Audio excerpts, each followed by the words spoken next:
Hello बच्चों, नई class में आपका एक बार फिर से स्वागत है। और बच्चों, हम प्रश्नावली 9A का रिवीजन कर रहे थे और पिछली क्लास में हमने एक सवाल को सॉल्व किया था।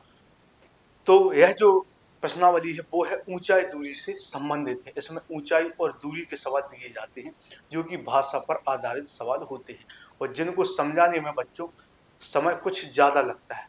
तो अगले सवाल की ओर हम बढ़ते हैं कि अगला जो सवाल है वो क्या है। तो यह जो सवाल है प्रश्नावली 9A का 13वां सवाल है। तो सबसे पहले इसकी भाषा को हम पढ़ेंगे बच्चों, फिर एक चित्र बनाएंगे और चित्र की मदद से हम सवाल का उत्तर प्राप्त करेंगे। तो बच्चों, इसमें बोला गया है कि एक अपूर्ण मंदिर के आधार से, अपूर्ण मंदिर, तो इसमें कहने का मतलब है कि कोई मंदिर है वो अभी बन रहा है, पूरा अभी नहीं बना है, अपूर्ण है। कहने का मतलब है कि जो भी मंदिर बन रहा है वो पूरा अभी नहीं बना है, पूरा बनना अभी बाकी है। तो एक अपूर्ण मंदिर के आधार से, तो हम यहाँ पर एक मंदिर बना देते हैं। मान लेते हैं कि यह एक हमारा अपूर्ण मंदिर है। मान लेते हैं कि यह जो मंदिर है यह है एक जमीन का हिस्सा, जमीन का तल है, जमीन का तल है और यहाँ पर एक मंदिर बन रहा है। और जो मंदिर बन रहा है वो अभी पूरा मंदिर नहीं बना है, यहाँ तक ही बना है और अभी इसके ऊपर इस मंदिर को और अभी बनना है। तो यहाँ तक यह मंदिर बना है और जितना भी जो अभी मंदिर बना है वो पूरा मंदिर नहीं बना, इसके ऊपर भी अभी इसमें काम होना बाकी है। तो इसमें बोला गया है कि एक अपूर्ण मंदिर के आधार से 30 मीटर दूर, तो यह जो एक अपूर्ण मंदिर बना है तो यह इसका आधार है और इसके आधार से 30 मीटर दूर, तो यहाँ से 30 मीटर दूर यह जो दूरी है तो इसको हम 30 मान लेते हैं। यह जो दूरी है इसको हम 30 मान लेते हैं कि यह जो हमारी दूरी है वो 30 मीटर है। तो एक अपूर्ण मंदिर के आधार से, तो यह हमारा हो गया अपूर्ण मंदिर, इसके आधार से 30 मीटर दूर स्थित, तो 30 मीटर दूर स्थित एक बिंदु से, तो यह बिंदु हो गया। 30 मीटर दूर स्थित किसी बिंदु से, तो वह जो बिंदु है वो यह हो गया।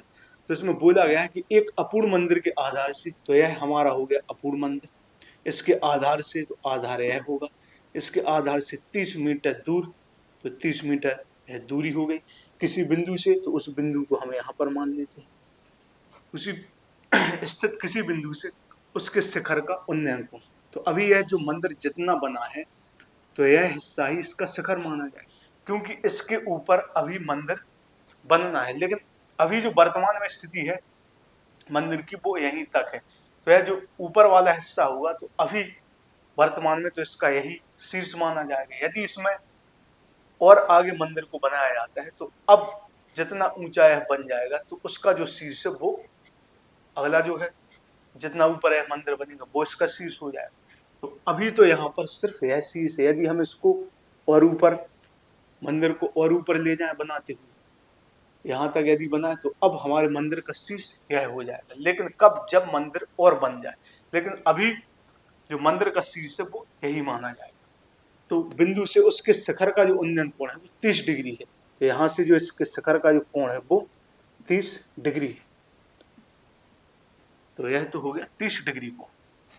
तो एक अपूर्ण मंदिर के आधार से 30 मीटर दूर स्थित किसी बिंदु से उसके शिखर का उन्नयन कोण 30 डिग्री है, तो यह तो हमारा 30 डिग्री कोण हो गया। इसके बाद बोला गया है कि मंदिर कितना ऊंचा और बनाया जाए। तो अब पूछा जा रहा है कि मंदिर कितना ऊंचा और बनाया जाए। तो कहने का मतलब है अभी हमें मंदिर को और ऊंचा बनाना है। तो हम मान लेते हैं कि मंदिर जो अभी यहाँ तक बना था अपूर्ण मंदिर, तो मंदिर को यहाँ तक इतना ऊंचा और बनाया जा रहा है।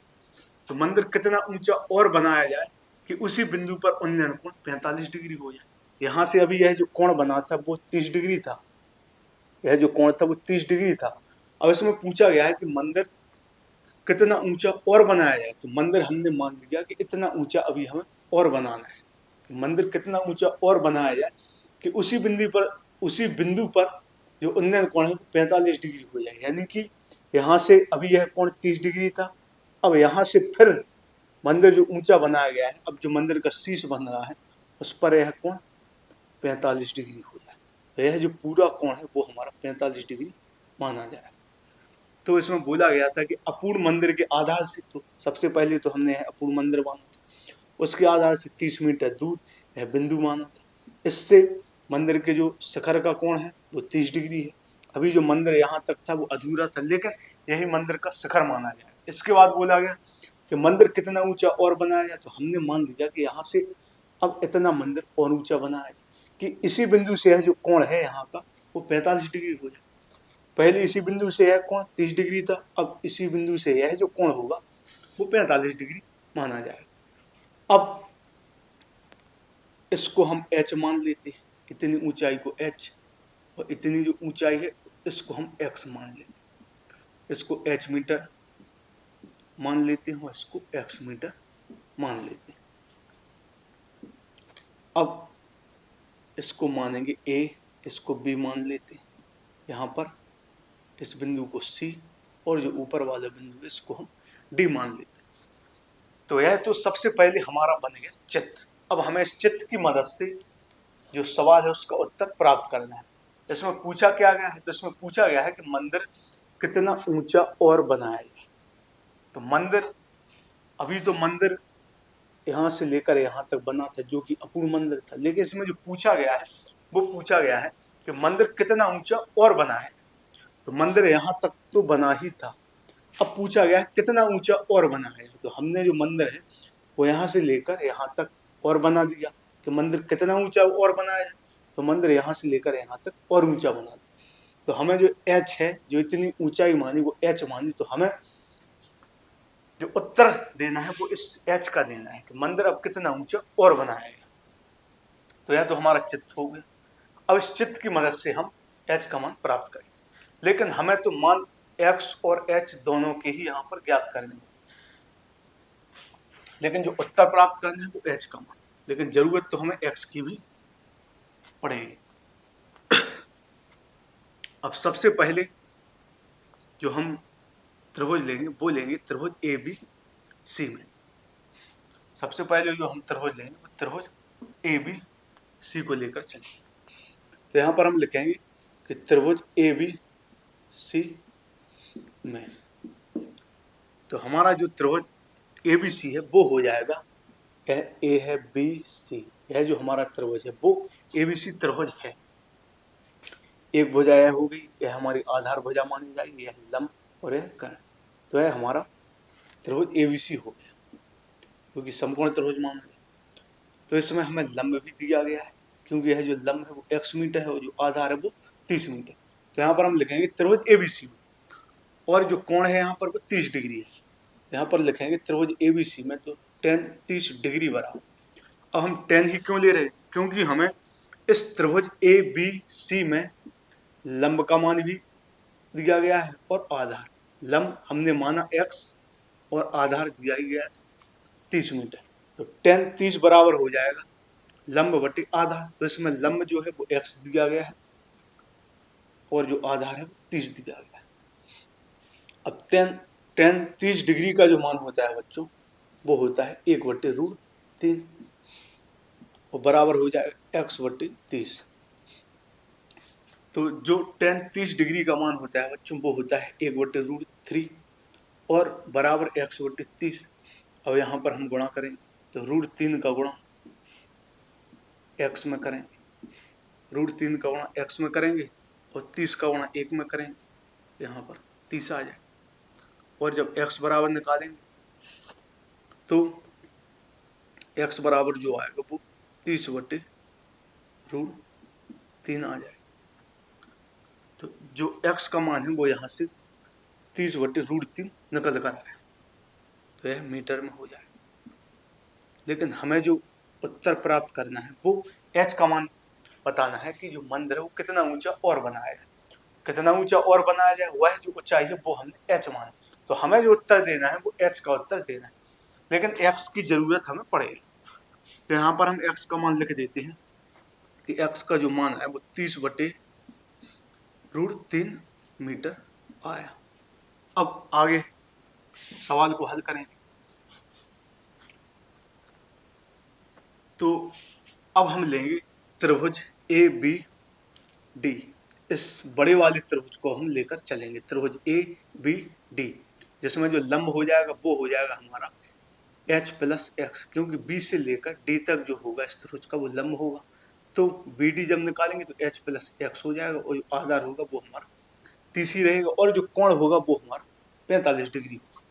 तो अब हम लिखेंगे त्रिभुज ए बी डी में, तो त्रिभुज ए बी डी, तो यहाँ पर अब हम त्रिभुज ए बी डी में देखेंगे, तो कोण जो है वो 45 डिग्री होगा, तो tan 45 डिग्री बराबर लंब बटे आधार, लंब यह पूरा हो जाएगा यहाँ बी से लेकर डी तक, तो एच प्लस एक्स हो जाएगा, एच प्लस एक्स बटे आधार, आधार जो है 30 हो जाएगा। अब tan 45 डिग्री बराबर जो होगा वो होगा बराबर एच प्लस एक्स बटे 30, tan 45 डिग्री का मान 1 होगा, बराबर एच प्लस एक्स बटे 30 बराबर गुणा करेंगे, एक का गुणा एच में होगा तो एच आएगा, एक्स में होगा तो एक्स आएगा, बराबर 30 का गुणा 1 में होगा तो 30 आएगा। अब एक्स का मान यहाँ पर दिया गया है एच प्लस एक्स। अब इस एक्स के जो मान को है यहाँ पर हम थोड़ा बदलेंगे, यह जो एक्स का मान आया हमारा यहाँ पर इसको हम थोड़ा चेंज करेंगे, 30 बटे √3। हम देखेंगे तो यह जो 30 है वो 3 से 30 जो संख्या है वो 3 से कट जाएगी, तो यहाँ पर हम √3 का ऊपर नीचे गुणा कर देंगे। एक्स का जो मान आया उसमें थोड़ा हम बदलाव करेंगे, क्योंकि एक्स का जो मान था 30 बटे √3 है। अब इस यह जो 30 है वो 3 से कट जाएगी सर, तो इसमें हम √3 का ऊपर नीचे गुणा कर सकते हैं। तो x बराबर जो होगा वो होगा 30 √3 और बटे √3 का गुणा जब √3 में होगा तो 3 निकल कर ही आएगा, यहाँ पर है गुणा में, तो 3 से 30 कट जाएगा 10 बार, तो यहाँ से जो निकल कर आ जाएगा वो आ जाएगा 10√3 मीटर। तो अब हम यहाँ पर x की जगह रख देंगे 10√3 मीटर, तो x की जगह रख देंगे हम 10√3 बराबर यहाँ पर आएगा 30। अब जब h बराबर निकालेंगे तो आएगा 30, और 10√3 को हम पक्षांतर करके दूसरी तरफ ले जाएं तो यह आ जाएगा 30 माइनस 10√3। अब h बराबर जो आएगा वो आएगा 30 माइनस 10। अब यहाँ पर जो √3 का मान होता है बच्चों वो होता है 1.732। यहाँ पर जो सबसे पहले तो जो x का मान आया था तो उसमें हमने थोड़ा बदलाव किया, और वो बदलाव क्या हुआ, 30 बटे √3 था, तो देखा जाए तो यह जो 30 संख्या है वो 3 से कट जाएगी, तो इसमें √3 का ऊपर नीचे गुणा कर दिया, तो यह जो निकल कर आया 10√3 आया। तो अब हम यहाँ पर x का जो मान है वो 30 बटे √3 की जगह 10√3 रखेंगे, तो h प्लस एक्स बराबर 30, h प्लस एक्स का मान रख दिया, यह दूसरी तरफ गया तो माइनस हो जाएगा।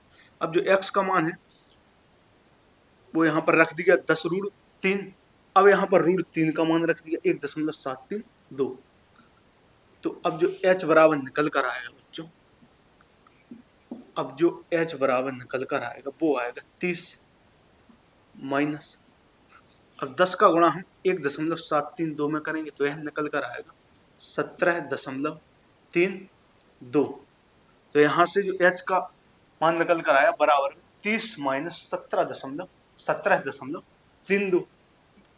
अब इस 30 में से हम घटाएंगे 17.32 को, 30 है तो इसको हम ऐसा भी लिख सकते हैं 30.00, और 17.32 को घटाएंगे तो 10 में से 2 जाएगा तो 8 बचेगा, 3 के 4 हो जाएंगे, 10 में से 4 जाएगा 6 बचेगा, 7 के 8 हो जाएंगे, 10 में से 8 जाएगा 2 बचेगा, और 1 के 2 हो जाएंगे तो 3 में से 2 जाएगा तो 1 बचेगा, तो 10 में से 2 घटाया तो यहाँ पर 8 आया, एक हाथ से जुड़ी तो 3 का 4 हो गया, 10 में से 4 घटाया 6 आया, 7 के 8 हो गया, 10 में से 8 घटाया 2, इसी प्रकार 1 में 2 हाथ से जुड़ी तो 3 में से 2 हो गया 1 आया, तो h का मान निकल कर आएगा वो 12.68 मीटर आया। तो कहने का मतलब है बच्चों अब जो हमें मंदिर है वो 12.68 मीटर और ऊंचा बनाना पड़ेगा, तो जाकर यह जो कोण है वो 45 डिग्री आएगा। तो इस प्रकार के सवालों में बच्चों हमें जो भाषा है वो अच्छी तरह से पढ़नी होती है, इसके बाद भाषा को पढ़ने के बाद हम चित्त बनाते हैं। यदि हमारा जो चित्त है वो सही ढंग से बनता है तो हम सवाल का उत्तर प्राप्त कर सकते हैं। तो इसमें जो मुख्य जो चीज है वो चित्त है। तो जो सवाल है सबसे पहले तो उसको अच्छे से पढ़ना होगा, इसके बाद चित्त को बनाना होगा, चित्त की मदद से ही हम सवाल का उत्तर प्राप्त करेंगे। और बस आप सब लोग अपना रिवीजन करते रहिए, क्योंकि अब पेपर में बहुत ही कम समय बचे हैं। तो बस जो बचा हुआ समय है उसमें सिर्फ हमें रिवीजन ही करना है। और अभी कुछ दिन बाद 2 या 4 या 1 हफ्ते बाद मैं एक मैराथन क्लास लेकर आऊँगा, जिसमें वैकल्पिक क्वेश्चन सभी अध्यायों के होंगे। सबसे पहले जो मैराथन क्लास लेकर आऊँगा मैं, वो होगी प्रश्नावली 1 से लेकर प्रश्नावली 5 तक, जिसमें सभी प्रकार के वैकल्पिक क्वेश्चन मैं आपके सामने लेकर आऊँगा। तो ठीक है बच्चों, आप सब लोग अपना रिवीजन करते रहिए।